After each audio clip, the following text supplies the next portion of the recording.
We're almost done with 2021. The summer movie season has officially ended. So, here are my most anticipated movies for the rest of 2021, assuming that none of them get moved. Number 5, Dune. Now, this movie looks interesting. It does have a very good cast behind it. I tried to read the book, and the book was a little too philosophical for me, and I just couldn't get into it. And I don't know if that was just me, because it's not like I have a hard time reading or anything. I comprehend books usually very well, but this book just wasn't getting it. So I just kind of quit. And apparently I'm not the only one, because I've voiced my thoughts on it on trailers and people's trailer reactions and everything. Everyone has kind of said pretty much the same thing. They've said, I haven't seen the original movie, which I also have not seen the original Dune. I'm going to right before it comes out. And whenever it comes out, right now it's slated for October, but like I said, anything could possibly move. So I am going to have to go back and watch the original one, and I've said, I've tried to read the book. And people have said, yeah, no, the book is very hard to read. So it's not just me. The book is just very special. Like, the book is just kind of out there. Like, nobody really knows how to read the book. But like, it does have a good cast. It looks very interesting visually. I'm a little bit more intrigued by it. Number 4, ShangChi. This looks pretty fun. It looks like a really good martial arts movie set in the MCU. We're seeing rumors that Abomination might possibly return, which is very interesting because we haven't seen very much of him since The Incredible Hulk.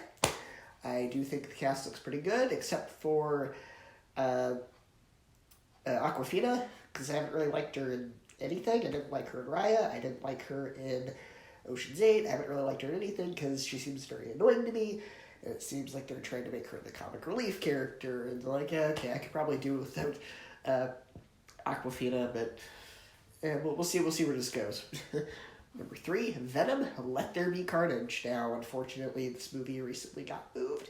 It was supposed to come out like the middle of September, but I think they realized it's coming out 3 weeks after Shang-Chi, which is another Marvel movie, and for the sake of, I guess, avoiding brand confusion, because not everyone realizes that the Venom movies are not in the same universe as the MCU, and since they both say Marvel on them, or in association with Marvel. So they may have done that to avoid brand confusion, but so they've recently moved it to October 15th, which unfortunately does place it about a week before Dune, but Dune does have the advantage of also being streamable at home with HBO Max, whereas Venom, they're very much advertising it that it is going to be a theatrical exclusive, so we'll see where this goes. We'll see if the game of musical chairs that we've been experiencing for over a year now continues or what, but it does look very good. I'm very excited for Carnage, and honestly, I think putting it in October works better, because they put the first movie in October, though granted that year it didn't really have a lot of competition.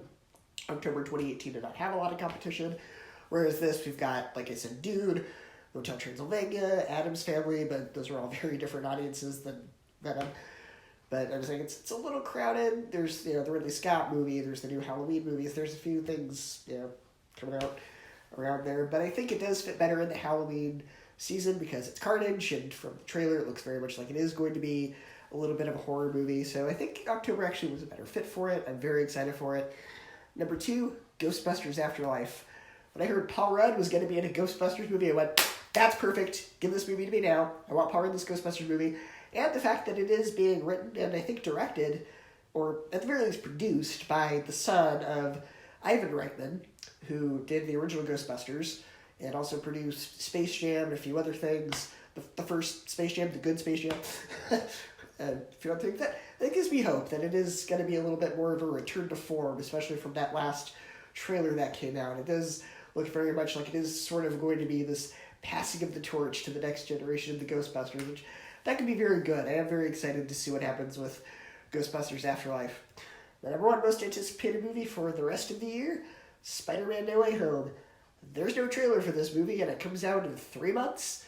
And honestly, I'm fine with that. I'm fine if this movie goes into theaters without any sort of trailer or poster or marketing or anything. I'm totally fine with that. I kind of want to go into this movie blind. That being said, if there is a trailer, I will react to it. I will put out a reaction to it. But it's kind of interesting to see how people kind of made up all these rumors, or which rumors were true, which weren't. So I'm very excited to see what happens with Spider-Man No Way Home. That comes in at number 1 as my most anticipated movie for the rest of 2021.